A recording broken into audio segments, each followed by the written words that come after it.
Le plus grand échange de crypto-monnaies au monde, Binance, a continué samedi à soutenir la communauté Terra Classic en brûlant 1,35 milliard de jetons Terra Luna Classic dans le 22e lot de son mécanisme de gravure Link. Binance a désormais brûlé plus de 60 milliards de links au total, ce qui représente plus de 52% des links brûlés par la communauté Terra Luna Classic. Dans la vidéo d'aujourd'hui, nous plongerons en profondeur dans les détails de ces mécanismes de gravure de Terra Luna. Mais avant d'entrer dans la discussion, sachez que je ne suis pas un conseiller financier.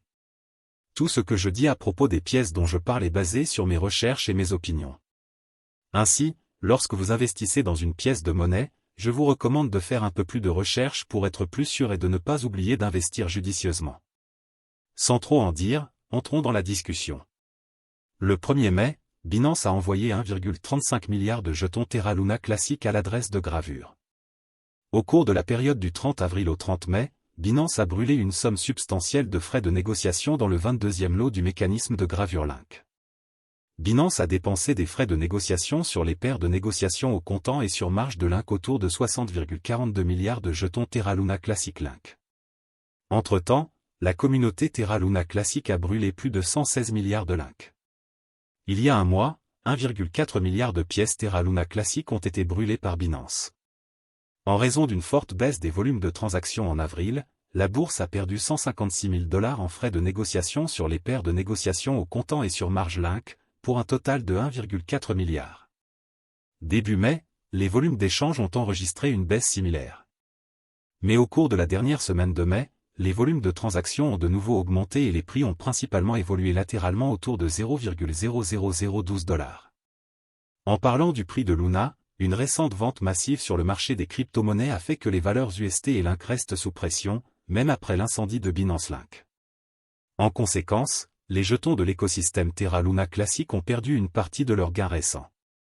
Le récit de la communauté s'est concentré sur les brûlures de Link en mai et sur les activités de développement, ravivant l'anticipation selon laquelle le prix de Link pourrait atteindre 0,0002 $. Pour être honnête, je ne pense pas que le prix soit affecté positivement par cette brûlure. Le prix est toujours stable. Terra est une plateforme de paiement blockchain open source pour un stablecoin algorithmique, qui est une crypto-monnaie qui suit automatiquement le prix des devises ou d'autres actifs. La blockchain Terra permet aux utilisateurs de dépenser, d'économiser, d'échanger ou d'échanger instantanément des pièces stables Terra. Le protocole Terra crée des pièces stables conçues pour suivre de manière cohérente le prix d'une monnaie fiduciaire, une monnaie soutenue par le gouvernement telle que le dollar américain ou l'euro. Il se compose de deux jetons de crypto-monnaies qui comprennent Terra et Luna. Les Terra sont des pièces stables qui suivent le prix des monnaies fiduciaires et portent leur nom. Par exemple, le stablecoin de base Terra suit le prix des droits de tirage spéciaux du Fonds monétaire international et s'appelle Terra SDR ou SDT. Les autres dénominations Terra stablecoin incluent Terra USD, UST, qui suit le dollar américain, et Terra KRW, KRT, qui suit le won sud-coréen. Les utilisateurs créent une nouvelle Terra en brûlant Luna. Luna, de l'autre côté, est utilisée pour la gouvernance et l'exploitation minière. Luna est le jeton de jalonnement du protocole Terra, qui absorbe la volatilité des prix des pièces stables Terra. Les utilisateurs mettent Luna sur les mineurs de blockchain Terra, appelés validateurs, qui enregistrent et vérifient les transactions sur la blockchain et reçoivent des récompenses sous forme de frais de transaction en guise de compensation. À mesure que l'utilisation de Terra augmente, la valeur de Luna augmente également. Principale fonctionnalité de Terra. Terra vise à accroître l'efficacité des prestataires de services de paiement et la valeur pour les clients dans le secteur asiatique du commerce électronique en développement rapide. Terra utilise la technologie blockchain Cosmos pour défier les applications de paiement de détail existantes. Terra, étant une solution de paiement complète de bout en bout, évite l'infrastructure de paiement fragmentée actuelle.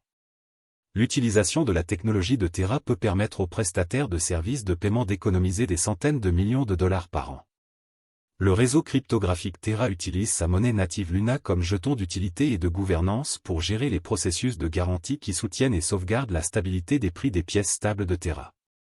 Avantages et inconvénients de Terra. Avantages. L'écosystème Terra comprend également une plateforme de développement indépendante de la blockchain qui permet aux développeurs de logiciels de construire leur propre protocole et des apps sur Terra.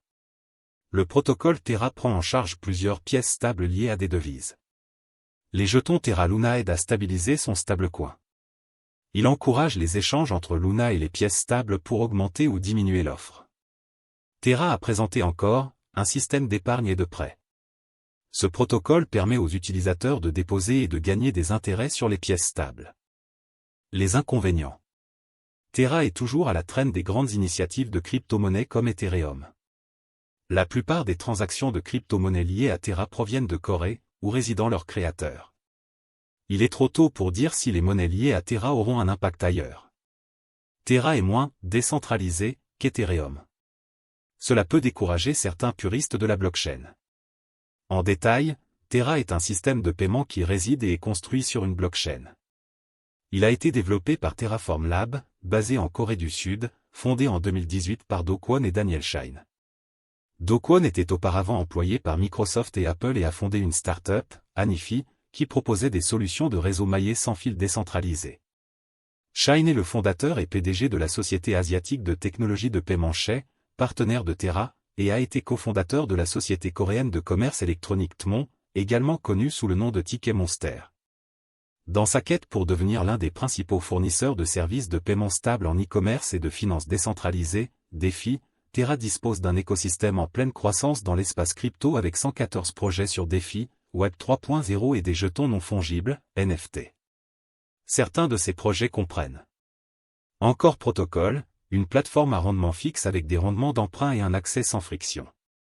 Shay, une application de paiement avec plus de 2 millions d'utilisateurs en Corée du Sud. Lotera, une plateforme de loterie décentralisée construite sur la blockchain Terra. Protocole Miroir, permet la création d'actifs fongibles ou synthétiques, qui suivent les prix des actifs du monde réel. Protocole Tally, une plateforme où les artistes peuvent vendre leurs créations et proposer des services. Protocole Vega, une plateforme pour la frappe et le trading de produits dérivés. Étant donné que la valeur principale des pièces stables dérive de la stabilité de l'ancrage des prix, contournant théoriquement la volatilité typique des crypto-monnaies, le protocole Terra tente de maintenir le prix de la pièce stable Terra en garantissant que l'offre et la demande sont toujours équilibrées en employant arbitrage. Luna est le contrepoids variable du stablecoin Terra et absorbe sa volatilité. Pour comprendre le fonctionnement de Terra, imaginez que l'ensemble de l'économie de Terra se compose d'un pool Terra et d'un pool Luna, qui sont utilisés pour ajuster le prix via des incitations pour les participants au réseau.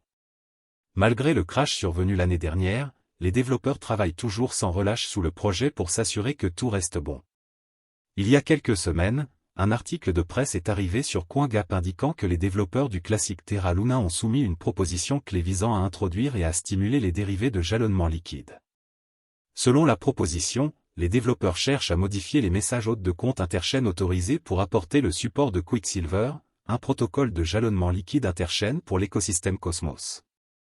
Cela permet à la chaîne Quicksilver de créer et de contrôler de manière transparente des comptes sur la chaîne Terra Luna classique et d'exécuter les messages autorisés. Cela permettra également de miser sur tous les validateurs entre chaînes, ainsi que de maximiser la liquidité et l'efficacité du capital en améliorant la sécurité du réseau et la décentralisation. De plus, il supprime la période d'attente requise avant qu'un détenteur de position ne puisse vendre ses actifs mis en jeu. En voyant cela, sachez que les développeurs de Terra Luna travaillent toujours à l'amélioration du projet. C'est pour vous dire qu'aucun espoir n'est encore perdu avec Terra Luna, je crois que tout ira bien bientôt. Je crois aussi que vous pouvez être riche grâce à l'investissement de Terra Luna. Mais tout dépend du montant que vous investissez dans Terra Luna classique, de ce que vous attendez du marché et de la durée pendant laquelle vous êtes prêt à le conserver. Link est le jeton natif de Terra Luna. Ce sera la fin de la vidéo. N'oubliez pas d'aimer, de partager, de vous abonner et d'investir judicieusement, merci.